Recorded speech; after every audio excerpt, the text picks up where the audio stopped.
Boche gold and diamonds. Buy now pay later. Vallathol Nagar പഞ്ചായത്തിന്റെ 35 വയസ്സ് കഴിഞ്ഞ യുവതികൾക്ക് 1000 രൂപ നൽകാമെന്ന് വ്യാജ പ്രചരണം നടത്തുന്നതായി പരാതി.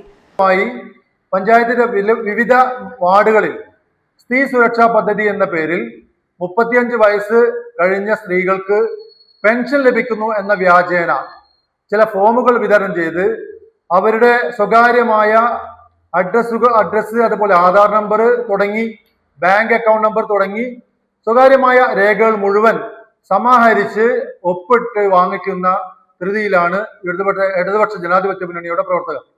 എന്നാൽ ഈ ഫോമുമായി ബന്ധപ്പെട്ട് സംസ്ഥാന സർക്കാരിന്റെ ഉത്തരവാദിത്തപ്പെട്ട വകുപ്പ് മന്ത്രി തന്നെ ഇത്തരം ഒരു പദ്ധതി നടപ്പിലാക്കിയിട്ടില്ലെന്നും ഇത്തരം ഒരു ഫോം വിതരണം ചെയ്യേണ്ടതില്ലെന്നും വളരെ വ്യക്തമായി വാർത്താ മാധ്യമങ്ങളുടെ നമ്മളെ മുമ്പിൽ വന്ന് പറഞ്ഞിട്ടുള്ളതാണ്.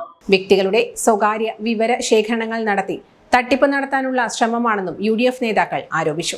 UDF സ്ഥാനാർത്ഥികളുടെ പ്രചരണ ബോർഡുകൾ വ്യാപകമായി നശിപ്പിക്കുന്നതായും UDF നേതാക്കളായ MA മുഹമ്മദ് ഇക്ബാൽ, PA അബ്ദുൽ കരീം എന്നിവർ ആരോപിച്ചു. ഈ വരുന്ന 11-ാം തീയതി നടക്കുന്ന ത്രിതല പഞ്ചായത്ത് തെരഞ്ഞെടുപ്പിൽ വലിയ രീതിയിലുള്ള തെരഞ്ഞെടുപ്പ് പരാജയ ഭീതിയിലാണ് ഇടതുമുന്നണിയും പ്രവർത്തകരും. അതിന്റെ ഏറ്റവും വലിയ ഉദാഹരണമാണ് കഴിഞ്ഞ ദിവസങ്ങളിൽ 18-ാം വാർഡിലും 1-ാം വാർഡിലും പരിസര പ്രദേശങ്ങളിലെ വാർഡുകളിലൊക്കെ തന്നെ സാമൂഹ്യ വിരുദ്ധരായിട്ടുള്ള ഇടതുപക്ഷത്തിന്റെ പ്രവർത്തകർ രാത്രിയുടെ മറവിൽ UDFന്റെ പ്രവർത്തകരുടെ ബോർഡുകൾ, സ്ഥാനാർത്ഥികളുടെ ബോർഡുകളിൽ കരിയോയിലും മറ്റും ഒഴിച്ച് ബോർഡുകളും കൊടിതോരണങ്ങളും നശിപ്പിക്കുന്ന തിരക്കിലാണ് ഇടതുപക്ഷക്കാർ.